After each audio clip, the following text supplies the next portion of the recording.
Bueno, pues esta es la sesión dedicada a las mercancías como producto del capital, que va desde lo que ponéis, página 109 a la 138.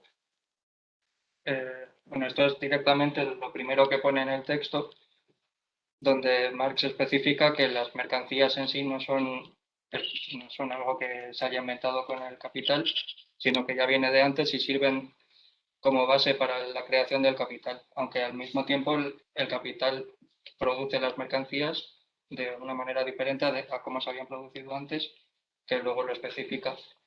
He puesto aquí fotos de un poco de ejemplo, que en realidad no sé si es correcto ponerlo así, porque he puesto como un mercado tradicional de quesos artesanales como ejemplo de mercancías que no necesariamente tienen por qué producirse de la forma capitalista, porque puede ser, bueno, también puede ser una pequeña empresa que tenga empleados, pero podría ser un productor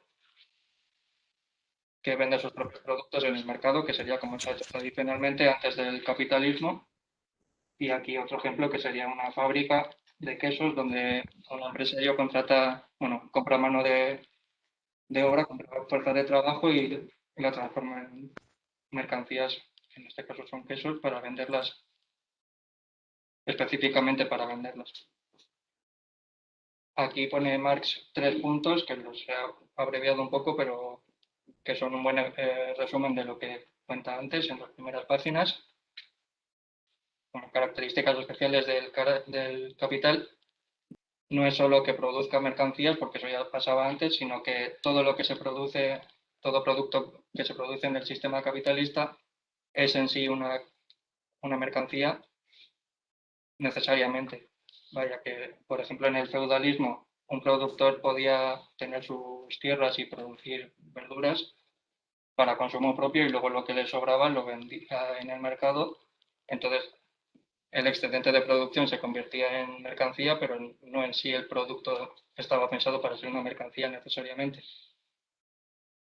Luego, eso explica que la producción de mercancías lleva necesariamente a la producción capitalista en el momento en el que el obrero deja de ser una parte eh, deja de estar vinculado al producto que produce, porque en el capitalismo es el obrero el que vende su fuerza de trabajo como una mercancía en sí para que luego el dueño de los medios de producción la transforme en productos, en vez de ser el obrero el propio productor en sí que hace sus productos para venderlos.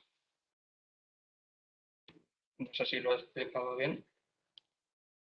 Y cuando Marx habla de que deje de ser el trabajador parte de las condiciones de producción, se refiere a que o sea, el esclavo es parte de las condiciones de producción tanto como la herramienta como la tierra. Mm. En cambio, el asalariado es un ser humano dueño de su fuerza de trabajo y la vende, ¿no? En cambio, el esclavo es propiedad, lo mismo que las herramientas que use o la tierra es propiedad del esclavista y en la servidumbre el siervo de la gleba va adscrito a una tierra, ¿no? Entonces, parte de, cuando dice además ahí de las condiciones de producción, se refiere que está al mismo nivel que el resto de cuestiones materiales. Además que está vinculado al producto, vinculado necesariamente, porque el obrero en el capitalismo pues simplemente está vendiendo su fuerza de trabajo, pero es reemplazable en cualquier momento. Sí, y no es propiedad de una persona en particular. Bien.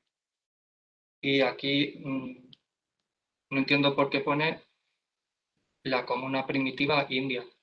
Y, Pues porque para que haya producción capitalista y haya obrero asalariado, tiene que haber dejado de haber esclavitud y servidumbre, es decir, que el trabajador sea considerado un elemento más de la producción, al mismo título que la tierra y las máquinas, y se tiene que haber disuelto la comunidad primitiva. sí, pero ¿por qué pone India? Porque quedarían ejemplos en la India de comunidad primitiva. Pero si se refiere entonces al comunismo primitivo, en Sí, general, sí, sí, sí. no específicamente. Sí, sí, se refiere a la producción comunitaria. Bien. Y aquí falta en otra frase dice lo mismo que esto, pero añade también al productor de mercancías, el productor autónomo de mercancías, además de, luego busco la frase, pero Bueno, añade también, pues desde que la fuerza de trabajo se convierte en una mercancía, en lugar de ser lo que es. mira, Donde- en la página 11 lo dice como más resumido. Solo cuando la población laboriosa ha cesado de formar parte ella misma de las condiciones laborales objetivas. Ahí se refiere al esclavo y al siervo de la greva, que vienen con la tierra o vienen con... Porque por eso son el trabajador considerado como una condición laboral objetiva, no una persona.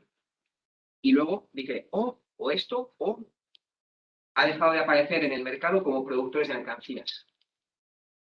Entonces, se refiere al artesanado, al artesano autónomo. Entonces, cuando estas dos figuras han desaparecido, y entonces el obrero tiene que vender su fuerza de trabajo al burgués, entonces esa es la... Bien. Y el tercer punto que pone habla de que el modo de producción capitalista suprime la base de la producción mercantil, que es de donde proviene el capital, al desarrollarse. Tampoco mucho más que decir. El siguiente punto, aquí explica más en detalle que las mercancías en el modo de producción capitalista tienen unas características especiales que las distinguen de cómo se entendían las mercancías antes del capitalismo. Pone 3 puntos, pues que en el caso del capital, las mercancías contienen en sí el trabajo pagado y a la vez trabajo no pagado, que sería la plusvalía que se extrae del trabajador. Mientras que en los casos anteriores las mercancías eran, al ser producto directamente del dueño de la propia mercancía, pues no tenía ni pagado ni no pagado, ¿no? trabajo a pagar. Y aquí, bueno, los 2 puntos siguientes van enlazados, que habla de que con el capitalismo las mercancías, por norma general, aunque luego explica que hay casos en los que no, se dejan de producir como mercancías individuales y empiezan a producirse de forma masiva, en serie. Y, y entonces es la masa conjunta de las mercancías lo que deposita el valor total del capital más la plusvalía que se extrae de los trabajadores. Y en el siguiente punto es como explica,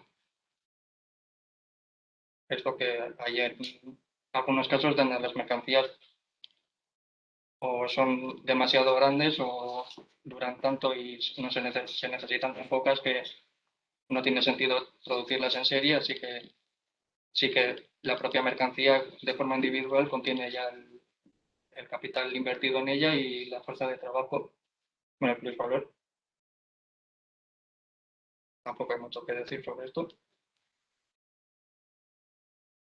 Bueno, sí, los ejemplos son aquí, el resto, pues barcos, edificios y trenes y cosas de estas que, bueno, no sé si los trenes ahora da igual sí que se producen en serie de forma masiva, no sé. Mm, Aquí el capital constante y la mercancía, donde se explica que el capital constante que se invierte, en el que se invierte previamente a la producción de las mercancías, transmite su valor a la mercancía a lo largo de su vida útil.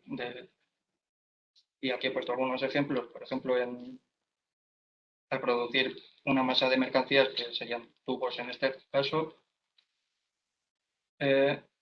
se usaría la máquina que he puesto un torno CNC y, y las herramientas que se usan, las cuchillas para hacer los tubos, pues las cuchillas irían transmitiendo su valor al tubo durante su vida, que podría ser simplemente unas pocas pasadas, mientras que la máquina en sí podría durar igual 20 años y entonces no tendría sentido calcular tubo por tubo cuánto valor de la máquina recibido porque es inviable hacerlo así, sino que hay que esperar a que la máquina deje de funcionar, o bueno, si ya está calculado cuánto va a durar, para saber sobre la cantidad completa de producción que ha hecho a lo largo de su vida útil, cuánto, valor, cuánto valor ha cedido a los productos. Que, bueno, como curiosidad, en el caso de las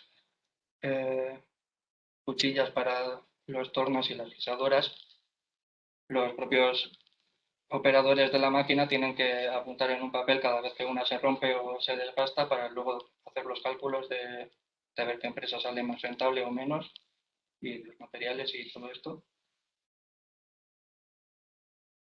Poco más hay que decir de aquí. Y luego habla sobre el aumento de productividad, que en sí todo capitalista busca un aumento de productividad en su fábrica, en sus medios de producción, pero esto de por sí no es lo que hace que extraiga más plusvalor de los trabajadores, porque al producir más lo que hace es que ese valor se reparta entre más productos, así que puede bajar el precio de esos productos. Aunque luego más adelante sí que habla de que se extrae más plusvalor, pero no entiendo muy bien, no sé si lo entendí muy bien. Lo que yo sí que entiendo es que para aumentar la productividad se puede, por ejemplo, si se compra nuevo capital constante que sea más eficiente en mejores máquinas o mejores herramientas, se produce más con los mismos trabajadores, entonces se puede recortar trabajadores para producir lo mismo y así sí que se estaría sacando más plusvalor de cada trabajador, pero de por sí el aumento de la productividad como tal no es lo que hace que aumente el valor de los productos.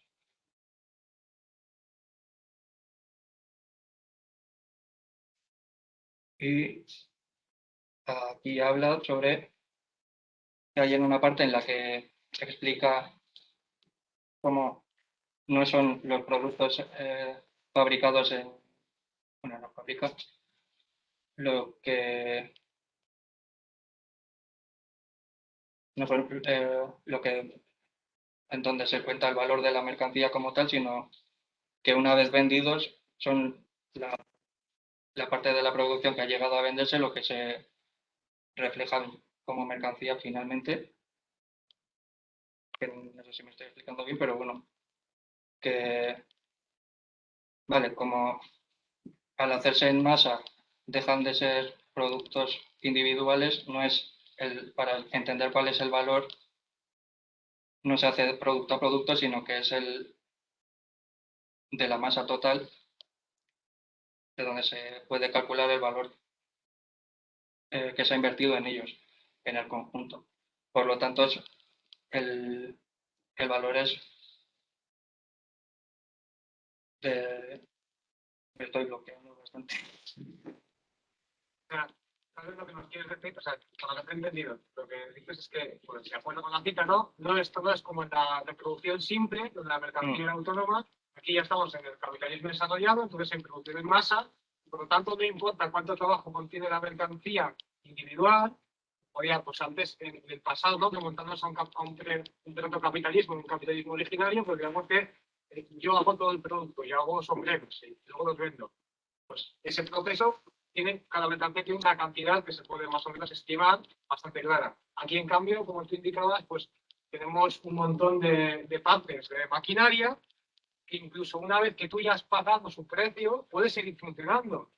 Pero a ti lo que te importa no es eso, a ti lo que te importa es lo que te dice aquí. Cuando ya tienes un capitalismo desarrollado, lo que es relevante es que cada mercancía se venda a un precio que permita recuperar lo invertido con una ganancia. Entonces, esas partes alícuotas de las que saca la mercancía representan la parte alícuota del capital y esa división pues se hace, digamos, de una forma que no es exactamente igual a como podría suponer el capitalismo originario. Sí, yo creo que páginas más adelante vuelve con esto la perspectiva, pero bueno, no sé si es Sí, lo que tú quieras explicarnos. sí. Y claro, esto es que al leerlo me pareció un poco confuso porque no explicaba, porque sí que hablaba de que lo que explica lo que debe cubrir el valor que se ha invertido en la masa total de la mercancía es lo que se llega a vender. Y claro, entendiendo la mercancía de forma individual, pues cómo vas a ver cuáles se van a vender y cuáles no. Pero la cosa es que las empresas modernas, bueno, y las antiguas entiendo que también, ya tienen, antes de iniciar la producción y antes de hacer la inversión, ya calculan cuánto se va a llegar a vender, porque también hay productos defectuosos o que se rompen por el camino, o que alguien los roba. Y bueno, aquí he puesto una foto de, no sé si habréis visto el vídeo de que se filtró porque lo grabó un trabajador de Amazon sobre todos los productos que destruyen cuando no lo consiguen vender en X tiempo. Y, y eso, que entonces, desde el punto de vista de la empresa, al no conseguir venderlo, ya lo cuentan como un producto defectuoso. En vez de bajarle el precio para venderlo como una mercancía individual, aunque bueno, a veces lo hacen porque ponen descuentos o lo que sea, pero a veces les puede salir más rentable directamente destruirlo y considerarlo como un producto defectuoso porque no ha llegado a venderse y, y ya está. Y por ejemplo, los supermercados también tienen para poner los precios de las cosas, tienen también calculado cuánto esperan que roben en el supermercado y cuánto esperan que no se llegue a vender y caduque y entonces lo tengan que tirar para subir el precio y que cubra la masa total de producto que quieren vender. Así que esto es lo que explica que no es la producción total lo que debe cubrir el valor de la tanda de productos, sino solo lo que se llega a vender, lo que tiene que tener valor en precio de lo que es el valor de la producción total. Y luego, ya lo último que queda es cuando Marx empieza, que esto no es una oportunidad positiva porque no sé ni cómo resumirlo, que empieza a ridiculizar públicamente a Proudhon y a otros autores, que tampoco sé si entendí muy bien cuál era la visión de Proudhon, porque no sé por qué en el texto aparece en francés esa parte, y, pero lo que entendí es como que Proudhon entiende las mercancías de forma individual y no entiende que que el valor se cuenta en la serie completa, y da a entender como que los trabajadores nunca podrían llegar a comprar el producto de su propio trabajo, cuando eso es no sé, es que me suena demasiado absurdo y no creo que Proudhon fuera tan tonto, porque sí que no sé si he entendido algo mal. Me temo que hay tantas dos páginas en la versión PDF que tenemos. Sí, pero luego la busqué en internet, pero aún así sigo sin entender muy bien el punto de vista de Proudhon para dar a entender como que porque como no van a los trabajadores, claro que pueden comprar lo que necesitan comprar para vivir, que también son mercancías producidas por trabajadores. Bueno, si nadie va a aclarar esto, entiendo que tú has terminado. Creo que nadie tiene esto para aclararlo. Pero me faltan algunas cosas. ¿Tenéis? No sé si las has puntualizado anteriormente porque no he llegado a tiempo, pero bueno. No sé si habéis hablado de la página 111, la cita siguiente, que dice, por siguiente, es tan solo con la producción capitalista, está al final del párrafo, ¿vale? Por siguiente, es tan solo con la producción capitalista que el valor de uso es mediado de manera general por el valor de cambio. Y nos dice que en la versión rusa se produce como íntegramente, en general, de manera general. Bueno, a mí eso no es lo que me interesa, sino, esto tú, David, igual te acuerdas, que hemos tenido debates en el pasado sobre la vigencia del valor y cómo el valor se manifestará en el capitalismo y demás. ¿Te acuerdas? O sea, bueno, antes he visto muy bien recordado lo que nos dice Rubin, este soviético, Jack Rubin, que nos habla de que efectivamente, ¿no? Digamos, el valor es precapitalista, pero que no obstante, mejor dicho, que en el capitalismo se expresa, digamos, el valor gracias al mercado, gracias al valor de cambio. Y aquí vemos esto que también creo que decíamos en una carta, esta idea de que en la era del capitalismo es aquella en la que el valor de cambio domina y en la que, digamos, se termina de extinguir el valor de uso y el valor de cambio, siendo este último el que se presupone sobre el valor de uso. Digamos, aquí tendríamos pues, algunas indicaciones en que eso es lo que estaba pensando Marx, tal vez, ¿no? En una idea en la cual las relaciones de producción capitalistas como relaciones fetichizadas son relaciones en las cuales domina el valor de cambio. Y este valor de cambio no es otra cosa que, digamos, el precio que surge del intercambio, que evidentemente luego sabemos que el precio es una representación del valor, etcétera. Pero, bueno, y esto se vincularía, ¿no?, con esta idea de que las relaciones entre personas ahora son relaciones entre cosas. Es decir, que el valor de cambio domina de forma general las relaciones de producción. Entonces sería lo que un poco nos viene a decir un poco. No sé si tenéis algo que comentar vosotros o algo que comentar a este punto. Por cierto, con esta exposición, esta cita que nos muestras aquí, que es un poco confusa en el texto, yo creo que se entiende mejor todas estas páginas si pensamos, como ya se ha mencionado anteriormente en algunos de estos seminarios, en la explicación de la reproducción simple y la figura que aparece aquí de la mercancía como mercancía autónoma en la reproducción simple, ¿no?, de dinero, mercancía, dinero, no de ampliada. Esta forma originaria del capital, un poco desarrollada el capitalismo, pues si lo ubicamos como un momento histórico, vemos cómo el precio difiera, como puede aparecérsenos el precio en una época capitalista desarrollada, porque interviene la banca, el mundo financiero, interviene el capital comercial de una forma mucho más incisiva, ¿no?, porque ya luchar por los mercados es más importante, hay que establecer cadenas de producción mucho mayores, etcétera. Entonces, en ese sentido, cuando nos dice que el valor, bueno, las mercancías, cuando se venden por su precio, no se venden necesariamente por su valor, también me parece a mí que es un indicativo de esta idea de que parte de la plusvalía, ¿no?, se dice en otra parte, si no recuerdo mal, parte de la plusvalía no se realiza por la venta de un producto. Por ejemplo, estás hablando, creo, de tuberías de PVC.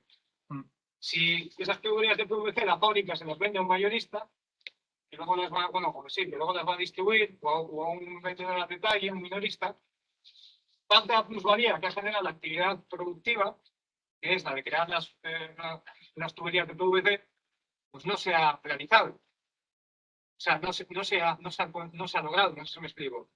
En cambio, sí se ha realizado el capital, porque ha obtenido una ganancia y ha cubierto sus costes con la venta de la industria que produce PVC, pero el valor de la mercancía no está realizado completamente. ¿Por qué? Porque todavía debe asignarse al capitalista de la producción comercial, o sea, debe obtenerla del mercado, esa ganancia comercial, que realmente es una cesión de la actividad productiva a las actividades improductivas para que todo el engranaje funcione correctamente.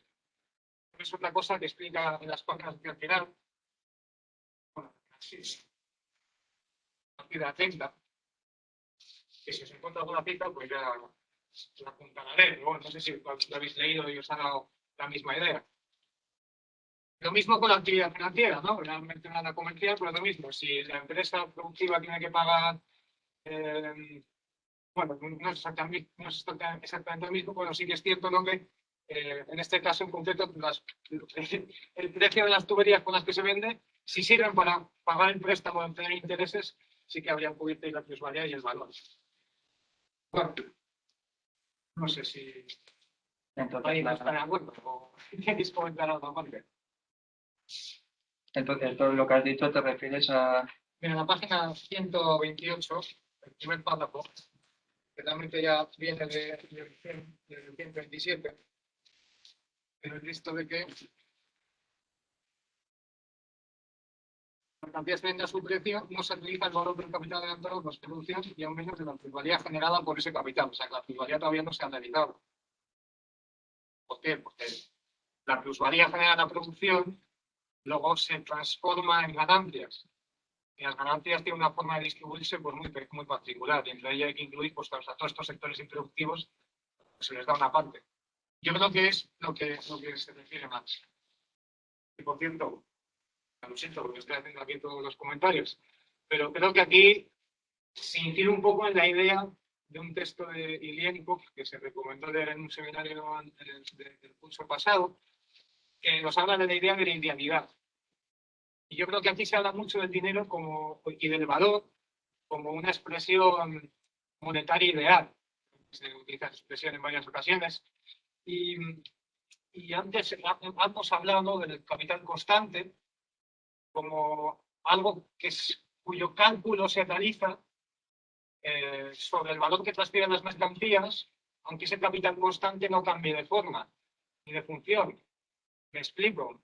Tú puedes tener una furgoneta de renting y la estás usando pues 10 años y la tienes que devolver. O de leasing y decides devolverla. Cuando tú devuelves la furgoneta sigue funcionando. Normalmente has pagado ya, normalmente o en teoría has pagado el precio de la furgoneta, del uso de la furgoneta en ese periodo. Pero a medida que pasan los años y esa furgoneta se usa varias veces, para el capitalista que la posee, el coste de la furgoneta ya se le ha cubierto, es decir, ya se lo han pagado con todos los alquileres, con todos los leasing y todos los renting. Y también no tiene una ganancia. Y sin embargo, la furgoneta sigue funcionando. Es decir, como el valor, en muchas ocasiones, o bueno, siempre no deja de ser una representación ideal, donde calcular el valor concreto de una mercancía sería inútil o sin sentido. Lo que interesa no es calcular el valor específico de una mercancía, sino cómo tenemos que repartir en partes alícuotas los costes y los beneficios, y de esa forma hallar el precio que mi fábrica necesita y en que se puede ubicar. No sé si me explico. Y entonces todo el valor no es otra cosa que una idealización de una sociedad de un fenómeno real que es el gasto de fuerza de trabajo. Y yo creo que en varios pasajes pues hace referencia a este tipo de cosas. Es hasta me sentís mucho, pero sois demasiado tímidos como para comentarlo. Sí lo habéis visto. Ya también se había levantado la mano en... Ah, sí. Si alguien quiere participar de quienes están siguiendo la sesión, nadie levanta la mano, ¿no? De momento. Andrés o creo que también estaba ahí, yo no sé quién más, y Juan. Si querían compartir algo. Bueno, y hay una duda que me salió mientras lo leía, que sería si entendemos que, claro, si la mercancía solo llega a realizarse como mercancía en el momento en el que tiene su venta final como producto terminado, entonces, bueno, sí que, por ejemplo, el evitar que se rompan durante el proceso de producción sí que sería aumentar productividad, pero cosas como el marketing o lo que sea que esté destinado para que se llegue a vender mejor también sería un aumento en productividad en sí, porque estaría favoreciendo que se llegue a vender y entonces pues, estaría dando el último paso para que se llegue a convertir en mercancía. Pero eso no quiere decir que sea productivo. O sea, lo que señalas es importante. Es decir, es incluso el debate que tenía con Malthus, ¿no? Que Malthus decía no, pero hace falta que haya aristócratas y curas para que compren toda la producción y no haya sobreproducción. Como justificar el carácter parasitario de esos estamentos. Pero es que eso tiene un significado, tiene un sentido en el capitalismo. Es decir, hay una sobreproducción continuada, una sobreproducción constante. Y en ese sentido se crean clases ociosas, o surgen clases ociosas que absorben parte de esa sobreproducción. Esas ociosas directamente vinculadas al capitalismo. Pero eso ya, digamos que se ubica un poco más en esquemas más macroeconómicos, más que microeconómicos, no sé si me explico. O sea, se habla de la necesidad de que se extiendan los mercados. Y eso tú puedes vender en el extranjero, ¿no? Competencia, etcétera. Pero muchas veces el mercado se extiende hacia adentro, creando nuevos productos que se puedan consumir o nuevos consumidores. Sí, pero yo no me refiero a la gente que consume, sino a la gente cuyo trabajo es hacer propaganda para que la gente consuma más. Sí, el tema de la publicidad, el marketing y...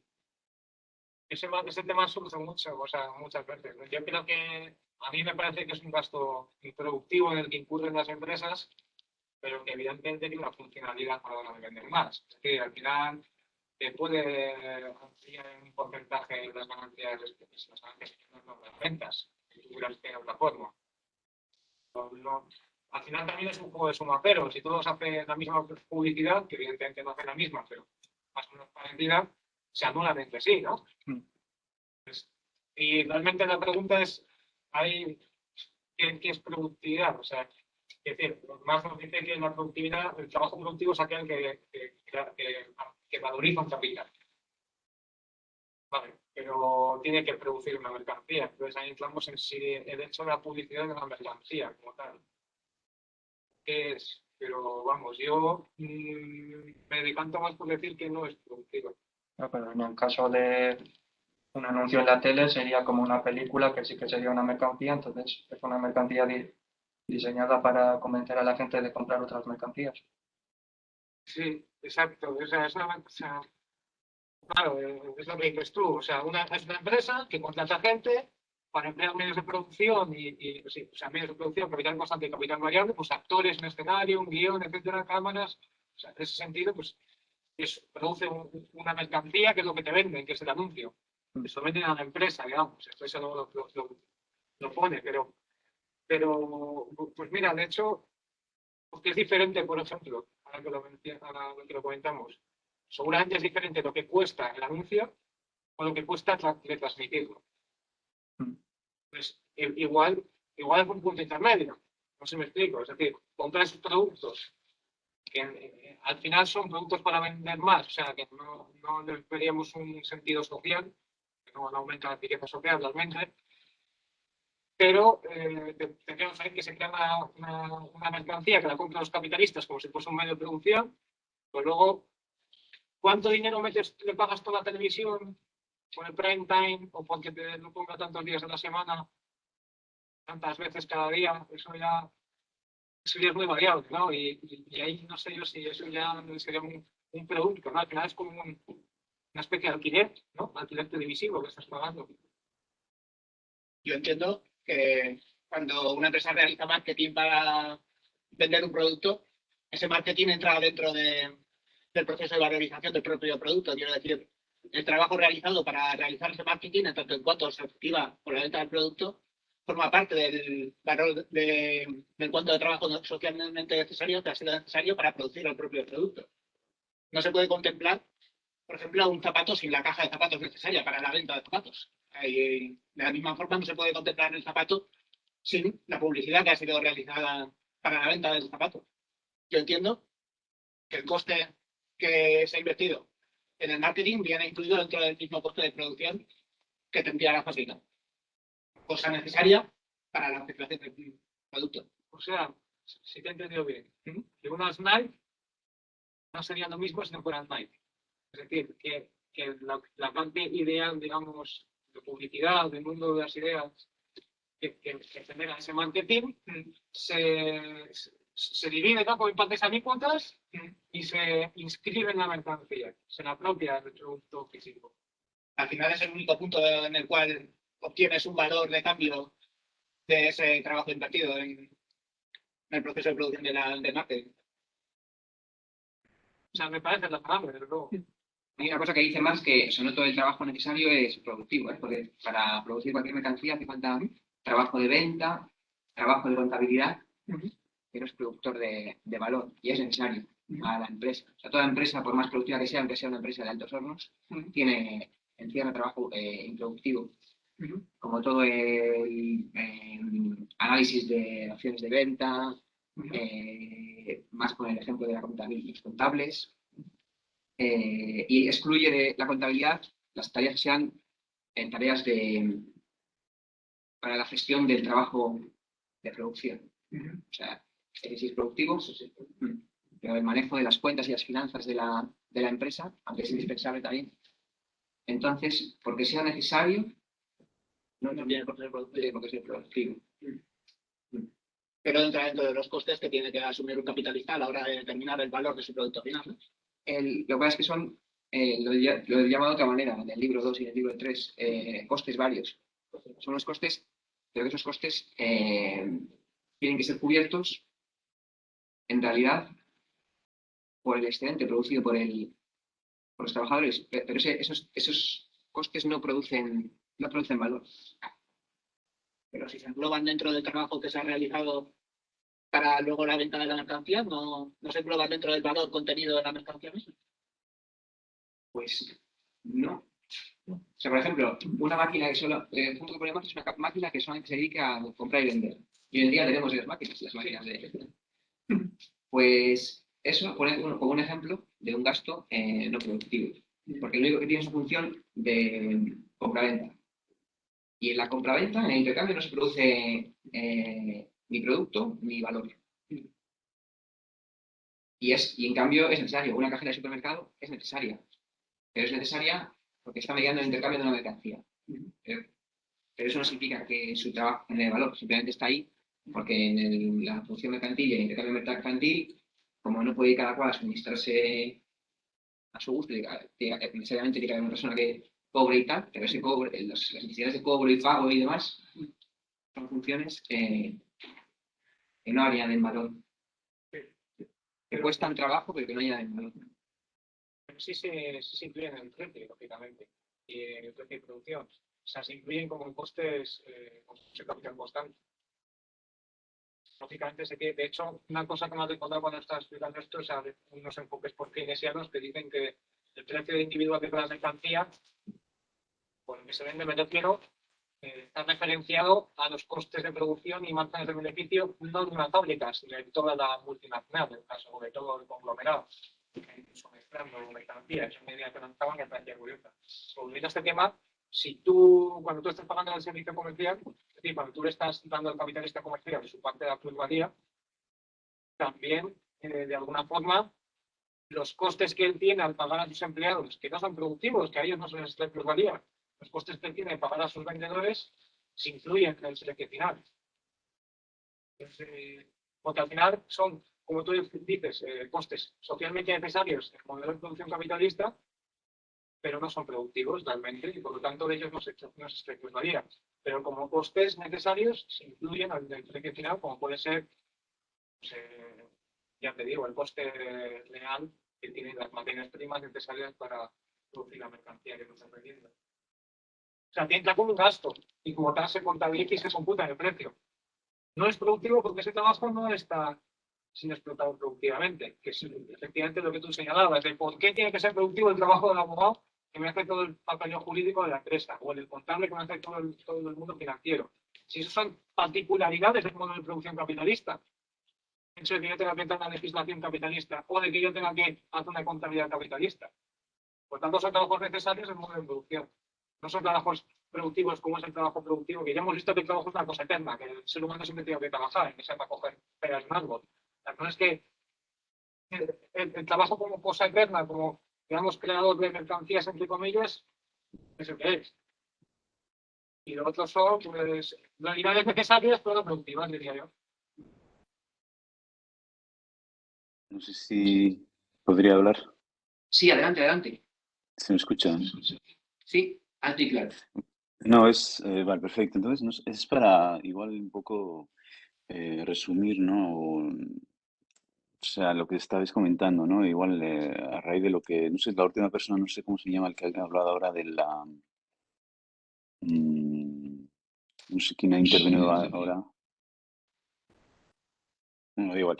No te quiero decir que entonces digamos, la distinción entre productivo e improductivo, porque eso también lo hemos tratado aquí con este texto y ahí parecía pues la distinción parecía ser como, bueno, una especie de, bueno, si trabajas por otro, si trabajas por el capitalista es productivo y si no, no es productivo, pero luego sí que es verdad que en el segundo tomo, pues sí que hace algo así como, bueno, si es, digamos, un trabajo que es necesario para producir algo que, digamos que necesitamos ese trabajo para producir eso, independientemente en qué sistema productivo, eso sería productivo. Y si el trabajo es, digamos, es un trabajo que solamente es requerido para, mm, digamos, que ese producto llegue al mercado o algo así, pero solamente en un sistema capitalista, eso, digamos, específico, ese trabajo específico que requiere el sistema capitalista, pues sería e improductivo, o no sé si estaríais de acuerdo con eso, pero en principio parecería que se está hablando de dos tipos de definiciones distintas, ¿no? O sea, lo del segundo tomo del Capital y ahora esto, lo que se comentaba hace 3 semanas, creo que apareció este tema, ¿no? No sé si estoy ahí un poco escarriado. Pues justo los dos vídeos más antiguos del canal de YouTube, del seminario, son sobre trabajo productivo e improductivo. Vídeos un poco largos. Los dos más antiguos. Y si pones en el YouTube Sarrico, Capital, trabajo productivo, aparecerán ahí. Pero hay que hacer varias distinciones. Primero, cuando Marx habla en el libro 1 y cuando habla aquí, está hablando del proceso directo de producción. Porque ese es el tema. No está hablando ni de la circulación ni del proceso global. Por eso, en el libro 2 puede parecer que Marx dice cosas distintas, porque el libro 2 está hablando también del trabajo de circulación, pero aquí el trabajo de circulación está fuera de consideración. Aquí estamos en la producción directa. Entonces, aquí parece que la única premisa es que trabajes para otro, porque como está más considerando solamente la producción, pues todo trabajo en la producción, en el cual funciones como asalariado del capital, pues estás valorizando capital. Cuando vas al ámbito de la circulación, los asalariados del capital mercantil, los asalariados de la circulación, no están produciendo ni valor de uso, porque producir valor de uso debería ser una premisa básica, que todavía no es suficiente, ¿no? Porque valor de uso puede producir un producto autónomo, no producen valor de uso. Entonces, aunque sean asalariados, no son productivos, ¿no? Entonces hay que siempre tener en cuenta todas las consideraciones, ¿no? Entonces, primero la consideración que ha dicho Víctor, ¿no? La más general, el trabajo, la necesidad de trabajo eterna. Segundo, necesidad de trabajar y de producir más de lo que uno consume, ¿no? Porque si produce lo que uno consume, no es productivo en ningún sentido de toda la humanidad. Tienes que producir un poquito más de lo que tú consumes para ser productivo. Y en concreto, en el capital, lo que tienes que producir no es solamente un poco más, sino producir el valor, que es al final valorizar capital. Fuera de la producción no se valoriza capital. Lo que hacen los asalariados del comercio es reducir esos gastos de la circulación. Porque como se les paga menos de lo que ahorran, pues se reduce ese gasto de circulación, ¿no? Cada vez el comercio es una cosa más gigantesca, pero al mismo tiempo es mucho más barato, en proporción, ¿no? Yo volvería al texto y sobre todo a lo de Proudhon, que está fuera de... O sea, lo que dice, yo no me había dado cuenta de que no estaba la... O sea, faltan toda la... 135. ¿La? 134 y 135. Ya, o sea, está al principio y ya está. Sí. Ya. Aparece Proudhon y aparecen los economistas vulgares. Sí. Más diferencia la economía clásica de la economía vulgar. Y luego está la economía política marxista. La economía política clásica, que incluye a Adam Smith y David Ricardo, identifica aspectos de la realidad del modo de producción capitalista, ¿no? Pero tienen limitaciones, no llegan a todo. No identifican, una serie de cosas. Y ya en la economía vulgar, en lugar de intentar encontrar la razón, los fundamentos de la producción de valor y demás, pues desechan la investigación de los fundamentos de la economía y se quedan en la superficie, ¿no? Entonces, aquí más nos expone un análisis de un socialista equivocado, que es Proudhon, y la discusión con unos economistas vulgares. Lo que dice Proudhon es que una cosa que él llama el interés del capital se agrega en el comercio al salario del obrero para formar el precio de la mercancía, ¿no? Y nosotros sabemos que en realidad el precio de la mercancía lo compone el capital constante y luego el trabajo incorporado por el obrero. Ese interés de capital es una idea superficial. Proudhon no ha entendido en qué consiste el plusvalor. El plusvalor no es un interés de capital, el plusvalor es el valor que genera el obrero por encima de su salario, ¿no? Pero no es un interés agregado a la mercancía por encima del salario, sino que es un valor producido por el trabajador, por encima del precio de su salario. Por eso, en la nota al pie, dice Marx, en la página 135 dice que la tesis de Proudhon es aún peor porque para él la plusvalía no es más que un recargo arbitrario sobre el verdadero precio de la mercancía. Y dice Marx, no, todo el precio de la mercancía es valor o bien del capital constante o bien valor producido por el obrero. Ahí no hay precio falso, hay un agregado arbitrario. Lo que hay que entender es por qué el capital está en la ganancia. El capital está en la ganancia porque el obrero produce más valor del que les devuelto en el salario. Entonces, en ese sentido, Proudhon está identificando una contradicción de manera superficial, no está identificando de dónde surge, cuál es el núcleo de la contradicción. Por eso le llama superficial en varios momentos. Pero al principio de la réplica dice enteramente justo en el sentido de que es imposible que el obrero pueda volver a comprar lo que él mismo ha producido. Eso es enteramente justo, dice Marx. Pero, dice, para aclarar el asunto, ¿no? O sea, y entonces lo que hace es exponer qué es la plusvalía a la hora de aclarar el asunto. Porque como Proudhon lo que habla es de que el capital agrega un interés, pues ahí no queda explicado. Parece que el capital es capaz de decidir que el precio de la mercancía es capital constante más variable más recargo arbitrario, ¿no? Entonces, Marx expone el fundamento de la ganancia del capital para quitar de encima este concepto confuso, superficial, que es el del interés de capital agregado en el comercio, decía Proudhon. Entonces nos expone la plusvalía surgida de la propia producción, ¿no? Entonces por eso dicen, Proudhon está enteramente en lo cierto en lo que toca a la apariencia. Está enteramente en lo cierto en que el obrero nunca va a poder comprar lo que ha producido. Pero no porque el capitalista haya agregado un precio por encima para obtener su interés, sino porque el obrero produce sistemáticamente más valor del que se le devuelve en el salario. Entonces, la explicación de Proudhon está en la apariencia y Marx va a la esencia del fenómeno. Entonces, por eso le dice, por eso habla de las paradojas económicas proudianas, aparentemente profundas y laberínticas, y que consiste en que proclama como ley de los fenómenos económicos la confusión que estos producen en su cabeza. Y lo que dice luego es que todavía es peor la otra crítica que le lanza la economía vulgar, porque la economía vulgar dice, no solo, o sea, si Proudhon había acertado en que el obrero no podía comprar todo lo que produce. Bueno, pues los economistas vulgares, que son ya apologetas del capitalismo, lo que llegan a decir, dice el economista vulgar, si la objeción de Proudhon fuera justa, no solo afectaría el beneficio del capitalista, sino que aniquilaría además la posibilidad misma de la existencia de la industria capitalista, porque la industria capitalista, su base de existencia es en la producción de plusvalor. Por eso dice más que Proudhon,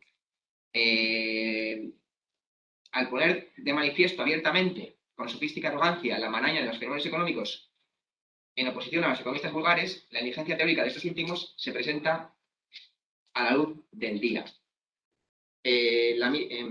Esa economía vulgar no es capaz de resolver las contradicciones de la producción capitalista ni siquiera en la forma confusa, superficial y sofística en la que Proudhon las concibe y se las arroja a la cabeza. Entonces, pero este tipo se ha dado cuenta que si lo que Proudhon dice es cierto, la existencia de la industria capitalista no es válida. Entonces hay que frenar a Proudhon como sea. Entonces lo que dicen los economistas vulgares es que si el salario solo puede comprar de un producto el valor que él ha puesto, pues entonces ya el obrero no puede comprar nada, porque como el producto tiene valor de capital constante, parte del salario, y tiene la ganancia del capital, que para esta gente es un añadido arbitrario, el salario solamente da ya para comprar un cachito de cualquier mercancía, ¿no? Entonces ya, o sea, plantean de esta manera la crítica a Proudhon. Por eso dice más que todavía es aún peor la crítica ejercida por la economía vulgar, es todavía peor que la de Proudhon. O sea, Proudhon había identificado una contradicción, la economía vulgar busca acabar con esa contradicción, se vuelve a oscurecer. Proudhon había identificado que el obrero no puede comprar el producto de su trabajo, pero no sabía muy bien por qué. Pensaba que porque el capital agrega arbitrariamente un interés. Y entonces la explicación de dónde viene la ganancia del capital, que parte de la plusvalía, sirve para explicar en qué sentido Proudhon nos lleva a explicar la cuestión y en qué sentido la economía vulgar, que concibe que el precio de las mercancías transforma gastos de capital constante, gasto de salario y que el capital también produce valor, que el capital es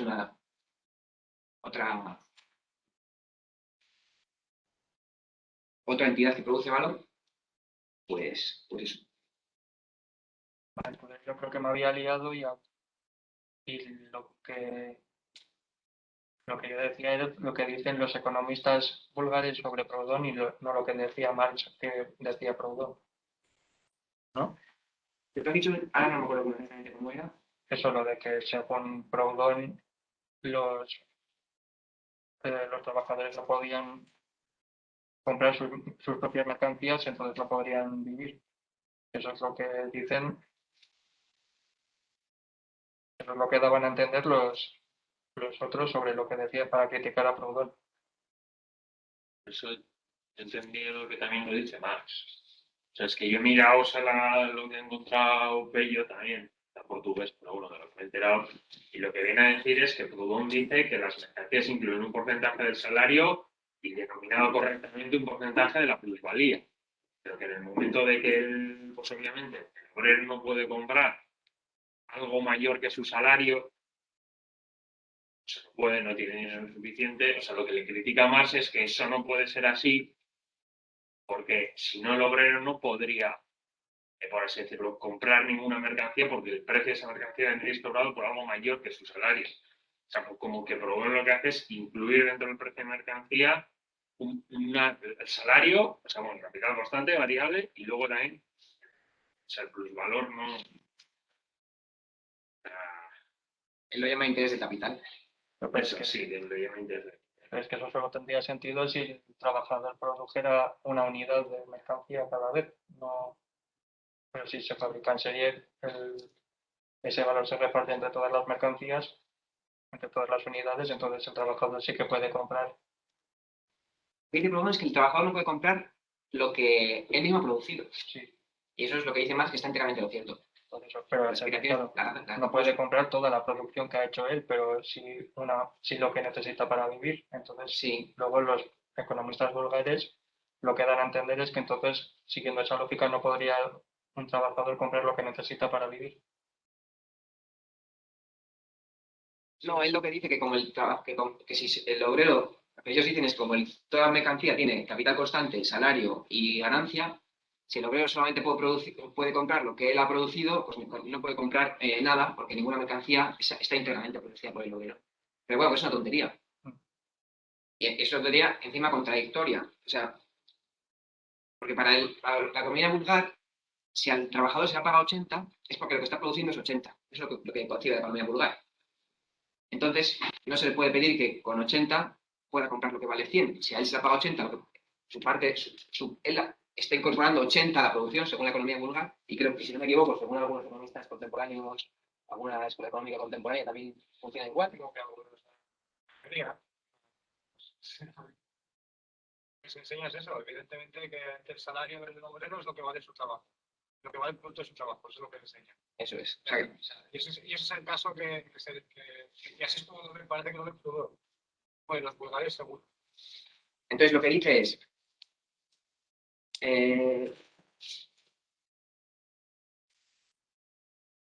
dice más, el señor Forcade, que es este economista vulgar, cree que el obrero no podría vivir si, amén del valor producido por él, no recibiera un valor superior cuando, porque estaba contraargumentando este hombre a Proudhon, la idea esta de que no puedes comprar ni una chuleta de carne porque la chuleta ni siquiera está íntegramente producida por ti. Entonces, y lo que dice Marx es que lo que ocurre es al contrario. En modo capitalista de producción sería imposible si el obrero recibiera el valor que realmente produce. O sea, es el obrero que está continuamente produciendo más valor del que se le devuelve en el salario. Proudhon ha identificado la contradicción, pero no la ha explicado, no la ha resuelto, y la economía vulgar ha buscado ocultarla. Es decir, que esa contradicción que de Proudhon es falsa. Entonces, Proudhon sí que lo que ve es que el producto tiene más valor de lo que pagan al trabajador, pero lo que da a entender es como que el capitalista lo vende más caro por especulación, sin más. O sea, Él lo que hace es como construir el precio, como hacen otros economistas. ¿Qué es el precio de mi mercancía? Pues son mis costes de capital constante y costes de capital variable, salarios, más mi beneficio. Y eso es mi precio. Normalmente el valor del producto está realizado antes de que se venda. O sea, el trabajo materializado en mercancía resiste a cualquier tipo de venta. Aunque no sepamos cuál es, pero ya está en la mercancía.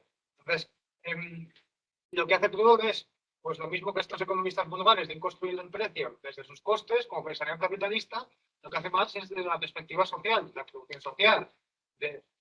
Y eso es lo que acierta Proudhon, porque lo que nos está escuchando, su conclusión, una de sus conclusiones es que al final los obreros no pueden pagar todo el producto que han producido. O sea, no pueden comprar todo lo que ellos han producido. Y eso es cierto también en términos de Marx. Lo que pasa es que en Proudhon es porque se va construyendo poco a poco ese precio que no pueden pagar y se le van haciendo añadidos, ¿no? Que decía Marx, añadidos arbitrarios. Pues se le van sumando cositas. Cuando realmente el valor ya persiste. Y ese sumatorio no es un sumatorio, no es una distribución. Una distribución social, pues por el estatus quo políticamente existente, bueno, el capitalista que ya conocemos. No sé si me explico por qué Proudhon hierra como los economistas vulgares en ese sentido, por cómo enfoca el problema, por cómo mira el valor del producto, lo mira como desde una perspectiva capitalista. Entonces, para él, ¿por qué no pueden comprar los obreros? Porque los capital comercial le han metido un añadido. Entonces se ha incrementado su valor. No se ha incrementado su valor con el capital comercial. El valor no existía. Digamos que es una visión idealista de la cuestión. La visión materialista sería precisamente fijarse en cómo se produce el producto social, en qué condiciones, ¿no? Y cuándo se produce y qué es el producto social. Y luego cómo se distribuye. Y luego el otro punto interesante del Forcade del economista vulgar, es cómo despeja la incongruencia la supuesta incongruencia de Proudhon, que dice que en el coste de fabricación siempre hay algo más que el salario del obrero y que en el precio de venta hay algo más que el beneficio del empresario. Por ejemplo, el coste de la materia prima, que a menudo debe pagarse en el extranjero. Entonces te dice, no, siempre, no solamente el obrero no puede comprar lo que toda la mercancía, porque en toda mercancía hay más que su salario, sino que también en toda mercancía hay más que el beneficio capitalista. Entonces, saca unos elementos ahí sobre el precio y lo siguiente que dice es que las materias primas que hay que comprar en el extranjero, y luego habla del crecimiento de capital nacional. O sea, ha sacado una serie de elementos y no ha explicado la duda de Proudhon. Por eso Marx dice que según el razonamiento que hace el economista vulgar del razonamiento de Proudhon, el capitalista con su beneficio no podía comprar nuevamente la mercancía. ¿Y cómo resuelve Forcade el enigma? Pues con una frase inconducente. O sea, se sale fuera del problema. El crecimiento del capital. El Forcade le pide a Proudhon que entienda que el capital va creciendo y que eso es positivo para trabajadores y para empresarios. O sea, no ha quedado explicado la cuestión que había identificado Proudhon, que sí queda correcto. Por eso dice, la indulgente buena voluntad para descubrir en el mundo burgués el mejor de todos los mundos posibles reemplaza en la economía vulgar las exigencias del amor a la verdad y del impulso a la investigación científica. O sea, el economista vulgar da la patada al problema que Proudhon había identificado pero no había logrado resolver. Tengo una pregunta. Llegado con esto, no hay nada más que decir, que es que si no he entendido mal, me parece entender que en un momento de la exposición se ha dicho que el aumento de productividad no conlleva al aumento de tasa de plusvalía. Pero si no recuerdo mal, en la página 124, de hecho se dice explícitamente lo contrario, que o sea, no las llaman así, pero o sea, que si en el caso de la plusvalía absoluta, al aumentar la jornada laboral, se producen 28 unidades de plusvalía, pero que cuando se hace un aumento de la productividad por X razones, también se aumenta el porcentaje de salario pagado, porque pasa de 5 a 5 a 6 a 4, que sí que es verdad que es menor que el aumento de la jornada productiva de la plusvalía absoluta, pero que si introduciéramos el mismo capital variable en los dos elementos, el de este último sería mayor que el del primero. Hay que distinguir productividad de tasa de plusvalía. Productividad es cantidad de insumos y cantidad de producto. Es una categoría, digamos, del mundo material, del proceso de trabajo. Y no tanto, porque está relacionado, evidentemente, del mundo, vamos a decir, capitalista, bueno, de la valorización. ¿Qué pasa, por ejemplo, con la plusvalía relativa? La plusvalía relativa consiste en que se rebaja el valor de la fuerza de trabajo mediante mejoras en la productividad de productos de consumo obrero. Si tú aumentas la productividad en bienes de lujo que no consumen los obreros, no se produce plusvalía relativa. Entonces, eso, en ese caso concreto, no se transmite la mejora de la productividad a una diferencia en la tasa de plusvalía. Otro caso, una empresa particular puede mejorar su productividad y de esa forma el coste de cada producto que produce es menor. Pero eso no quiere decir que se vea afectado en los precios de mercado, porque puede afectar a una empresa. Entonces, esa empresa, porque tiene productividad, también tiene una tasa de plusvalía superior. Tiene más productividad, tiene una tasa de plusvalía superior. Cuando ese invento tecnológico se popularice y afecta a los precios de mercado, esa ventaja se ve anulada. Y entonces has tenido un incremento de productividad, pero no has tenido un incremento de tasa de plusvalía en el largo plazo. ¿Me explico? Sí, pero en el largo plazo. Claro, evidentemente, en casos particulares y en periodos cortos de tiempo, pues tendrás esos fenómenos. De hecho, yo creo que las grandes multinacionales que tienen bastante buen control de lo que son pues, los nuevos inventos, la innovación, ¿no? Todo lo que son patentes, etcétera, pues tienen una ventaja para continuamente posicionarse en niveles de productividad superiores y de esa forma mantener lo que podríamos llamar ganancias extraordinarias. O sea, efectivamente, como continuamente siempre están en la vanguardia, pues pueden tienen mayor productividad y por lo tanto, en comparación con otras empresas, pues van a tener una tasa de mayor superior. Pero, de nuevo, pues yo creo que el problema la confusión nace en precisamente confundir tasa de plusvalía con productividad. Digo lo mismo, o sea, en niveles agregados, por ejemplo, no se acaban anulando. O el caso de la plusvalía relativa, que a veces no se tiene en cuenta, pero en la industria de lujo eso no afecta realmente la bajada del salario y por lo tanto la obtención de la plusvalía, la venta de plusvalía, vaya. Pero yo también tengo una duda parecida, porque, bueno, lo que has dicho sí que es que en una página dice una cosa y luego en otra dice otra, que es lo que me parece extraño y creo que lo dije en la presentación. Porque sí que al principio sí que decía que el aumento de productividad no implicaba un cambio en la relación entre trabajo pagado y no pagado, pero luego más adelante dice, sí que habla de que se aumenta la... Pero bueno, la, la duda que tengo yo es que en el texto habla muchas veces de que al aumentar la productividad lo que hay es más producto y entonces lo que hace es bajar el valor. Pero entiendo que eso se refiere a en general y no en una sola empresa, porque si una empresa inventa una nueva máquina y puede producir más, porque no tiene por qué bajar el precio de los productos. Entiendo que eso se refiere a como a largo plazo, que cuando todas las empresas se adopten a ese nuevo nivel de productividad, entonces el precio va.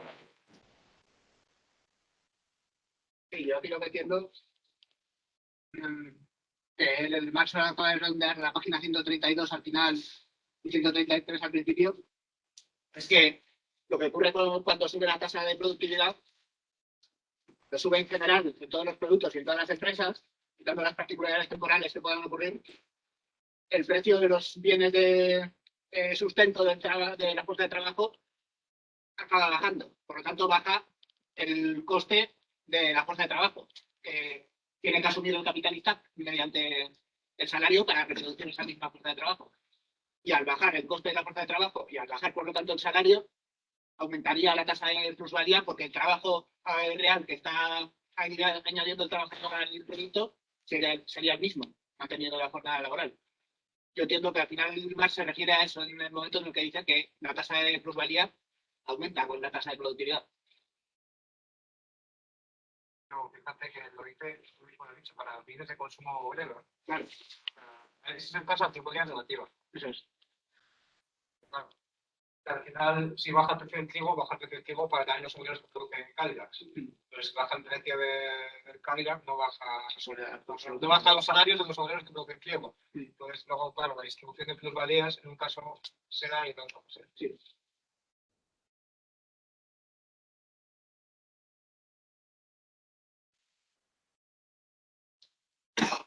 Cadillac, eso. Bueno, yo creo que esta parte está mucho más escala en el libro 1 que aquí, pero en el fragmento que se refería a Ander, justo dice, habla de un aumento de la productividad del trabajo, no en el capital constante que emplea trabajo textil, sino en otros ramos industriales cuyos productos entran en el salario. Pasa que aquí está todo mucho más, esta parte está mucho más clara en el libro 1, igual que la cuestión del todo, también la cuestión del capital fijo, bueno, sin más.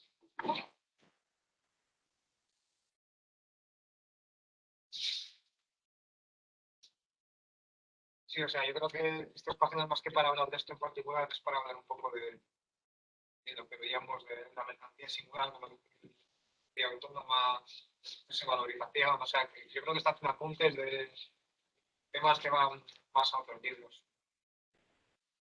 Y remarcando cosas que ya he dicho, evidentemente. Es más, no hay un punto, una cita en la que dice explícitamente, aquí se refiere a la teoría del capital constante, capital variable y teoría de la plusvalía. Una cita que dice, esto va de... Sí que dice dónde va. Eso se refiere a que en otros capítulos esto está mejor desarrollado. A mí una cosa que me queda clara en este texto es que, o sea, uno cuando lee, ¿no? Como capítulos esto inédito, parece que igual era un capítulo extraído de... Pero esto está súper verde. Hay muchos fragmentos que dicen más, esto lo vamos a mandar a otro sitio, esto iría mejor en el libro 3, hay muchas cosas repetidas en comparación con el libro 1, o sea, no es un capítulo, es un protocapítulo en un momento dado que ahora no cabría de ninguna manera dentro del libro 1. O sea, el contenido que está aquí ya está repartido por el libro 1, 2 y 3. Hay algunos detalles que no, pero vamos, que no se puede pensar esto como realmente un capítulo que quedó fuera. No sé por principio de estas charlas, lo que te dijo Joaquín. Este capítulo era como que se especulaba que no se había metido en el libro por ser muy político y se quería evitar la censura. O sea, quiere decir que posiblemente eso es un capítulo inédito, falta trabajo tal vez. Tanto como decir que tal vez no iba a ser incluido en el libro 1, igual me parece no sé. Yo, todo el contenido que hemos visto está, en mi opinión, está en los libros 1, 2 o 3. O sea, es muy poquito lo que es nuevo. No está en los libros 1, 2 o 3. Y lo que quiero decir es que el capítulo no se puede pensar como algo que se puede incluir ahora en el libro 1. El libro 1 ya dice muchas de las cosas que están aquí. Sí, pero es que eso es lo que me parece interesante. O sea, que por el hecho de que se repita el contenido en cierta medida, no quiere decir que carezca de valor, puesto que cómo se organiza y se especifica el contenido puede tener un sentido argumental en la tesis y demás, que puede tener un sentido para mostrar la lógica que va siguiendo o reforzar una tesis en un momento dado. Por eso te digo que sí, que es cierto que muchos de estos puntos ya están en otros libros, pero anda que no hay capítulos en el capital en el que están continuamente repitiendo cosas que he dicho anteriormente, porque nos van lanzando cosas. Entonces me parece que excluirlo me parece un poco forzado, que si ahora lo incluyéramos no creo que quedase mal. Y bueno, a mí sí que me parece que, o al menos las pinceladas que he ido dando, me parece que son aclaratorias de algunos puntos de su teoría. Desde mi perspectiva, pues a mí sí me quedo con unos cuantos elementos de este capítulo. Aún no hemos terminado.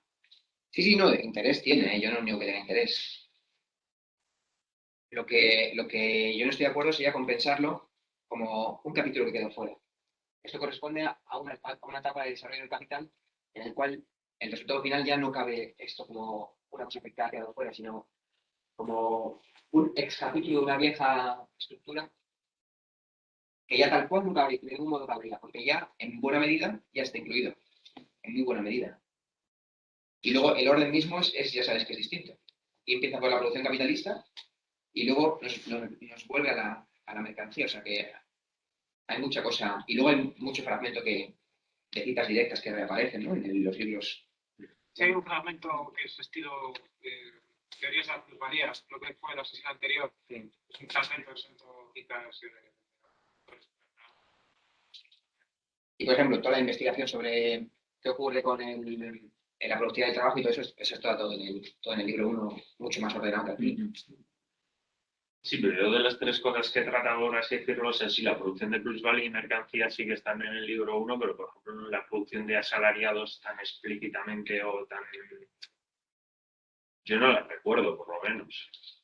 O sea, yo creo que igual a eso se refiere en el sentido de que también son notas, o sea, quiero decir que igual luego la idea que tendría de cómo reordenar lo que poner o que no poner, que yo no recuerdo hace tiempo de aquella manera, pero yo en el primer capítulo no recuerdo que hubiera como... O sea, porque hay un punto en el que dice, ¿no? Que el capitalismo produce sobre todo plusvalía, pero también asalariados y también mercancías. Y la segunda parte de que produce asalariados, o sea, yo creo que por ahí igual puede ir el tema de censura, porque es el primer tomo, yo no sé si que es verdad que dice asalariados, tal, que después, que reproduce, que hace que... Pero, no sé. Yo creo que el tema de los salarios en el libro 1, donde más aparece tal vez sea cuando hace el análisis histórico de la población originaria. Eso es. Que ahí sí que hablan mucho del caso inglés y tal vez, creo recordar, porque tampoco tengo tan buena memoria, pero creo recordar que en las primeras sesiones de este mismo seminario ya vimos vinculaciones con teorías históricas. Yo creo que tenía cita, o sea, creo que lo comentaba en fragmentos y demás. Es decir, sí, o sea, yo siento yo no estoy tan de acuerdo. O sea, entiendo lo que dices y tienes parte de razón, pero yo creo que este texto, con tal vez un par de cambios de edición y demás, podría haber cumplido un papel, pero tampoco lo sé. Y al final eso es trabajo que nos hace interesar tanto a nosotros como el hecho de sacar, clarificar, ¿no?, los puntos aquí más interesantes de la obra.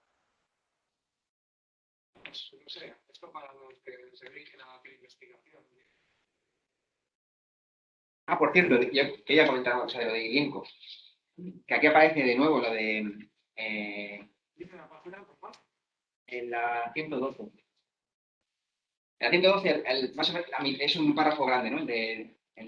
Ocupa de los 2/3 inferiores de la página, ¿no? Pues hacia la mitad dice, bueno, ese párrafo, al principio del segundo tercio, y de todos los medios de trabajo producidos, independientemente del servicio que presten como valores de uso en el proceso de producción, funcionarán ahora al mismo tiempo como elementos del proceso de valorización, ¿no? Los medios de trabajo producidos, Y subsumidos a la lógica del capital. en cuanto no se transforman en dinero real, se convierten en moneda imaginaria. Se les trata como valores de cambio y se calcula exactamente el elemento de valor que de una manera u otra añaden al producto. Entonces, aquí van a estar, luego a poner el ejemplo, ¿no?, de un campesino que con su propio trigo, que retira no llega a venderlo, sino que lo guarda para replantar, ¿no? Y ese trigo está también ya contabilizado cuánto supone económicamente en el mercado, para jugar luego que es un fenómeno nuevo, porque si no produces para la venta, pues no, este fenómeno de poner precio a lo que ni siquiera sale al mercado, pues no tiene sentido. Pero aquí Marx hace lo mismo que hace en el capital, que es diferenciar el dinero real de dinero imaginario. Y cuando lo hace, se refiere siempre a la idea de precio. El dinero imaginario se opone al dinero constante y sonante, porque tú cuando tienes una mercancía que vale 10.000 euros, pues no tienes 10.000 euros, pero tienes el valor equivalente. Y eso lo llama más estrictamente al precio dinero ideal. Y Lienko lo que hace en ese texto es coger esa frase de Marx y decir que para Marx el dinero es un fenómeno ideal. O sea, Lienko hace ahí un juego de manos. No, pero está hablando de precisamente el dinero como cosa. Pero no como cosas en concepción social, esto dice mal.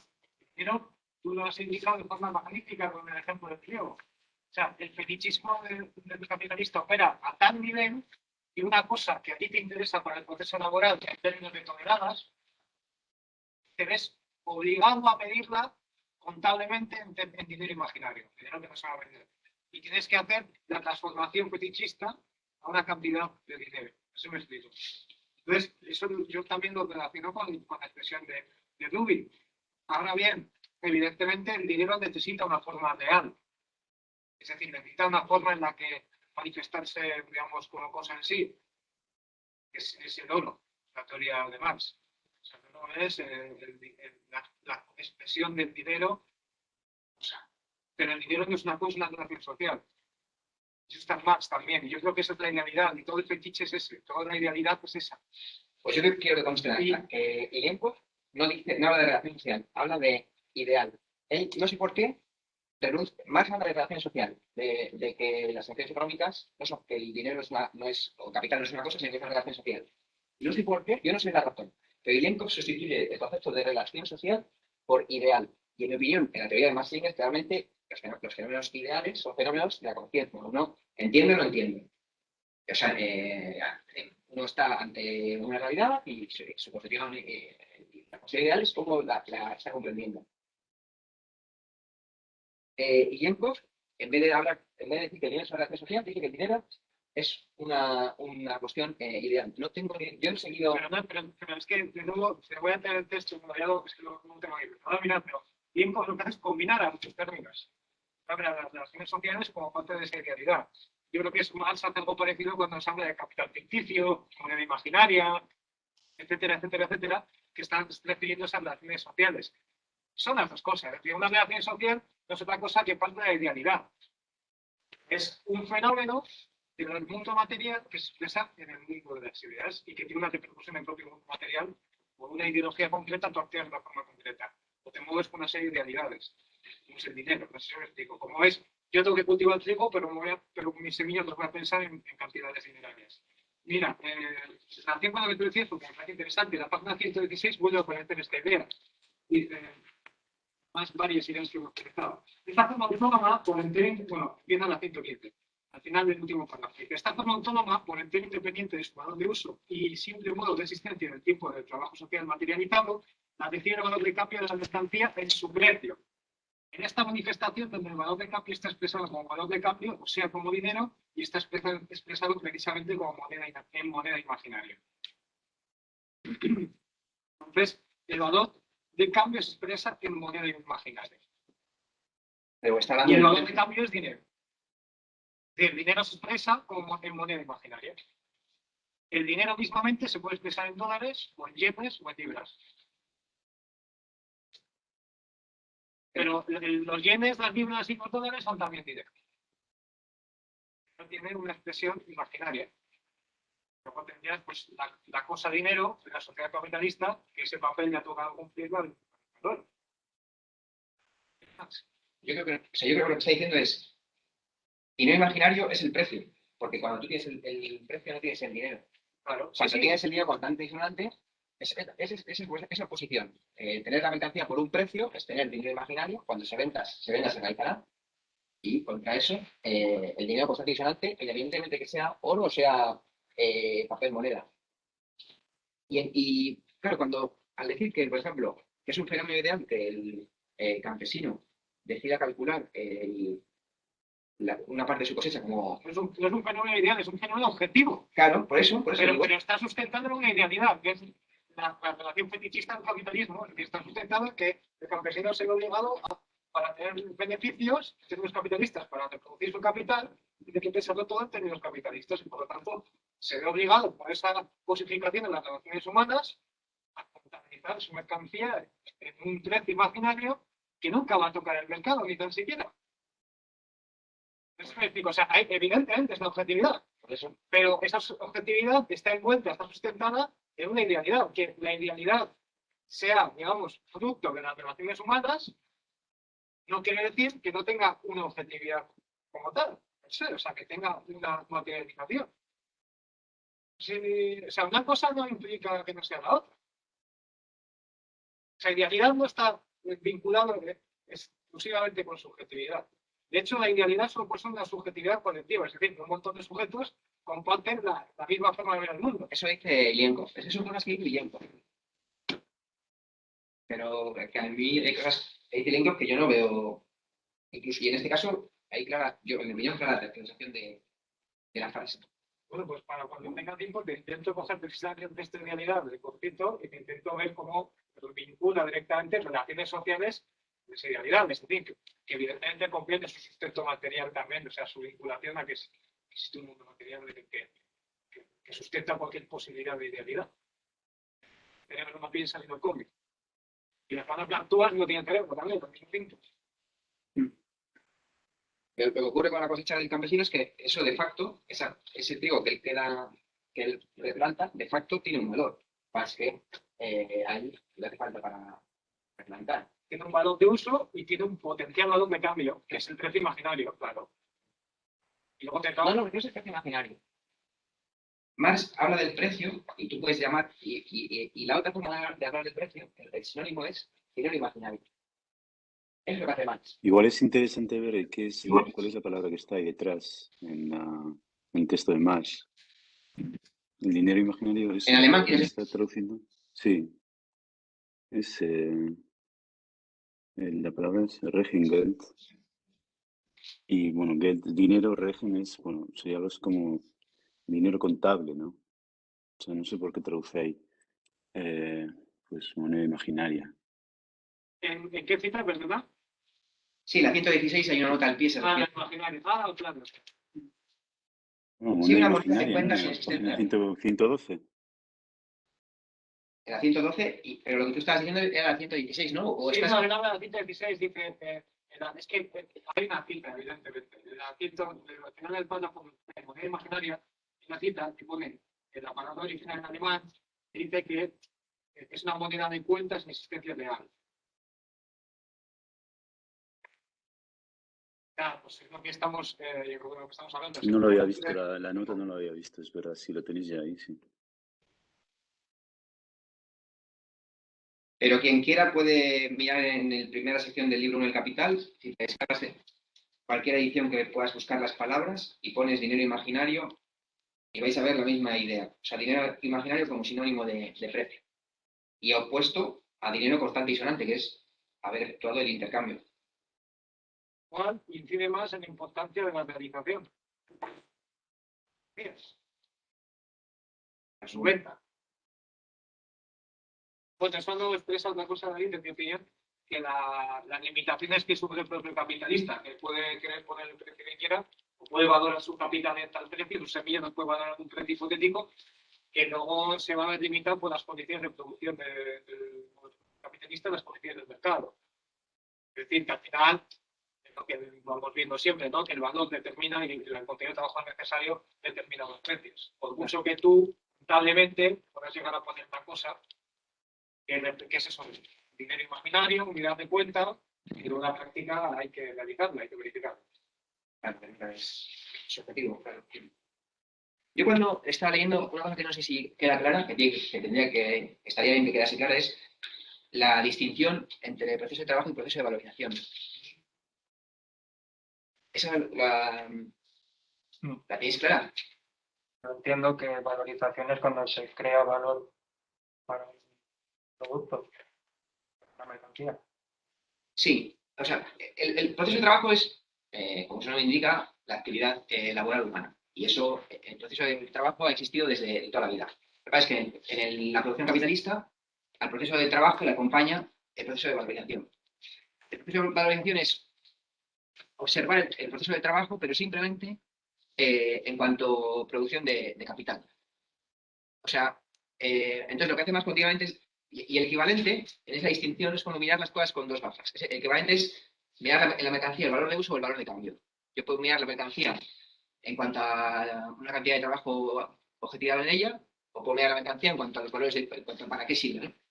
Las necesidades que cubre.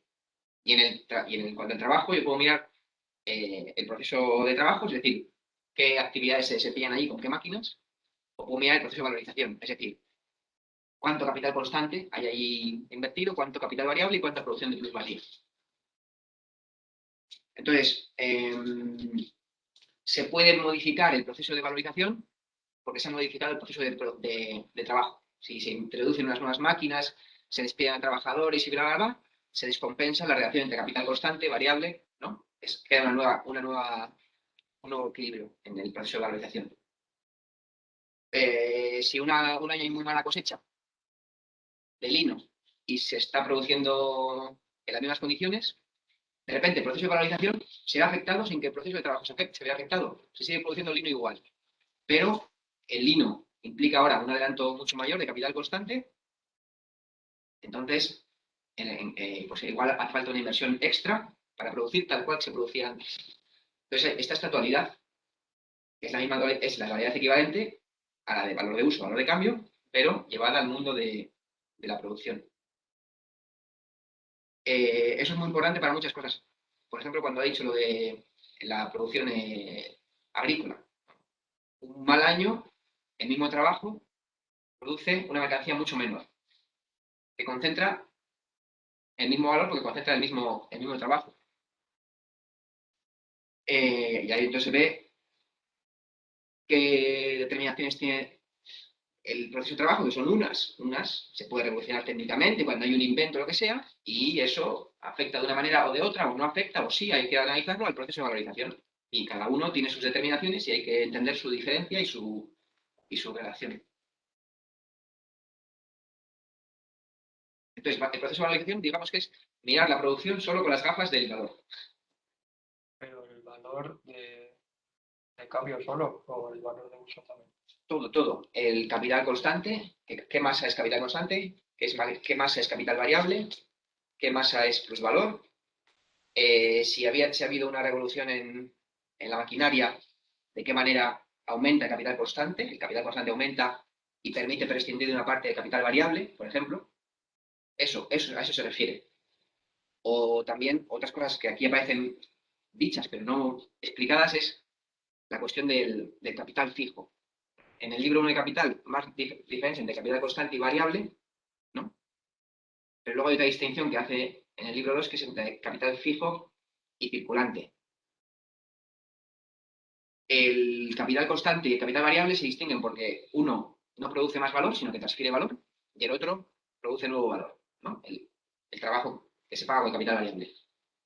La distinción de capital fijo y circulante atiende al proceso de circulación, al proceso de circulación.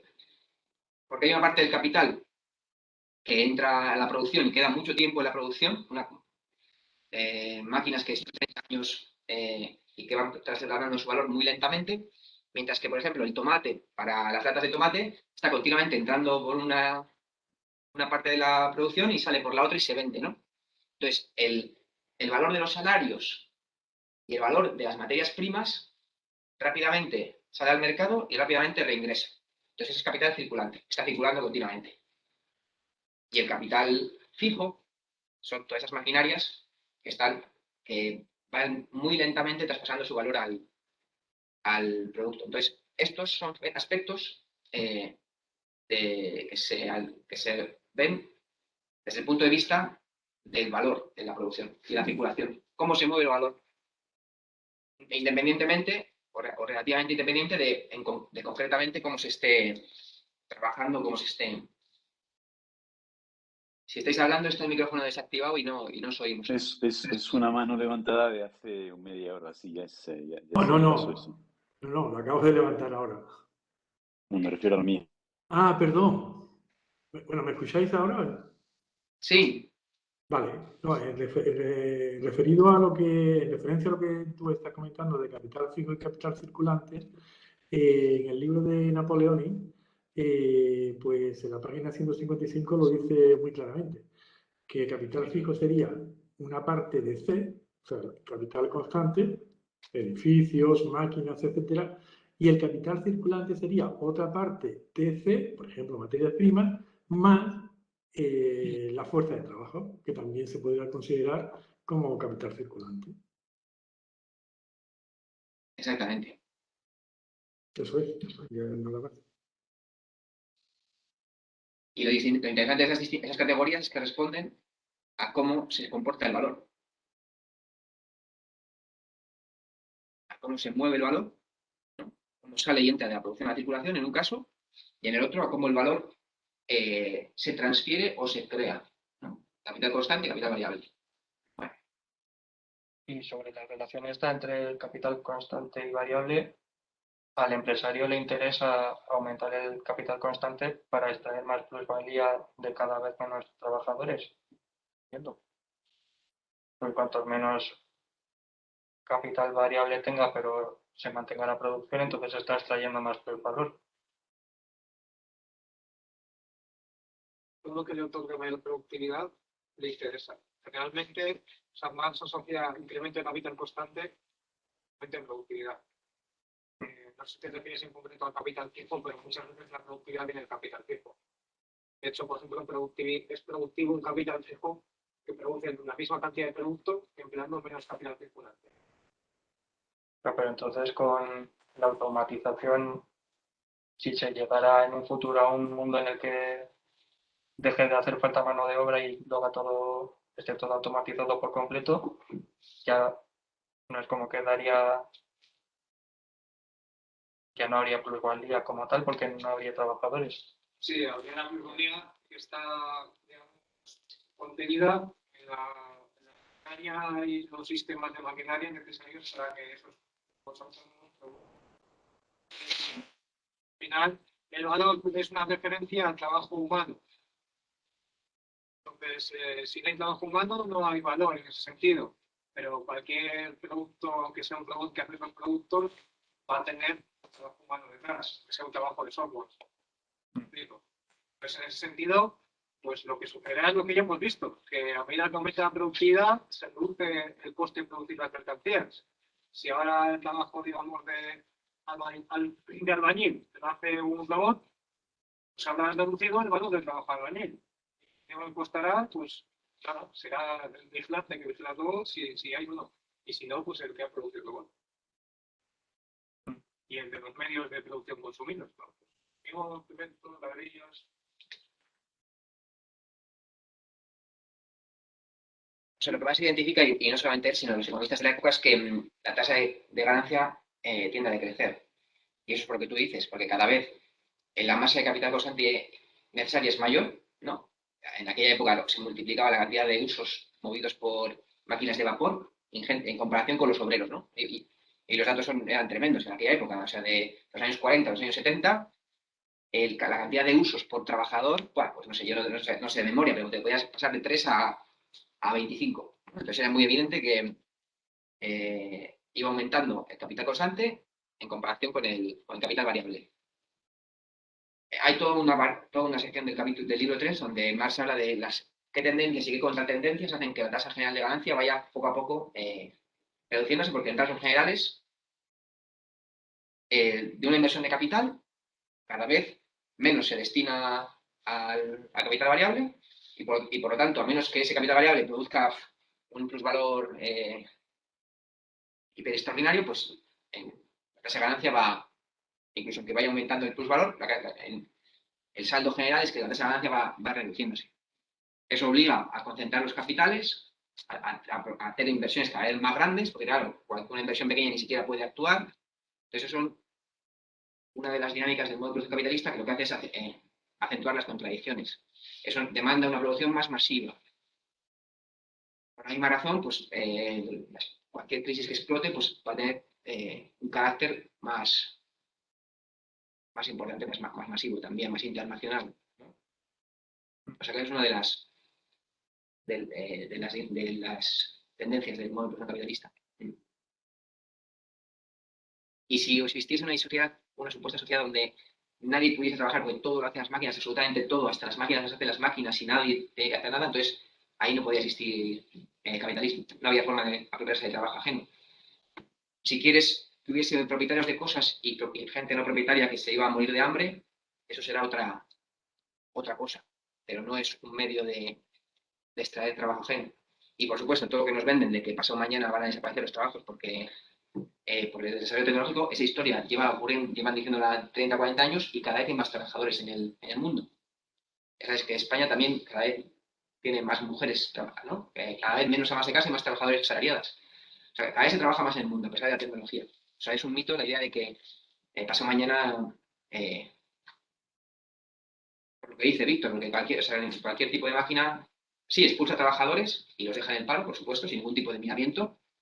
Pero por otra parte, el capital encuentra otras ramas de desarrollo de negocio. O sea, toda la industria del entretenimiento, o sea, antes, hace 80 años, te hablas con tus abuelos, no gastaban ni un duro en divertirse. Hoy en día, todo asalariado tiene un gasto importante en factores de entretenimiento y toda una industria mercantil de entretenimiento. Entonces, el capital va expulsando trabajadores de unas ramas, encontrando ramas nuevas y de momento usando cada vez más asalariados, cada vez más. De momento, a pesar de gigantesco desarrollo tecnológico, no se está trabajando, el mundo no trabaja menos ni hay menos asalariados que Bueno, Andrés. sí, o yo. no, sí, que simplemente comentar que, claro, la cuestión de la tasa de ganancia, pues ahí está también todo el problema de la transformación, que bueno, que ya es una cuestión un poco más compleja. El inexistente pero de la transformación, dices. Sí, bueno, claro, el insistente, bueno, exacto, sí, sí.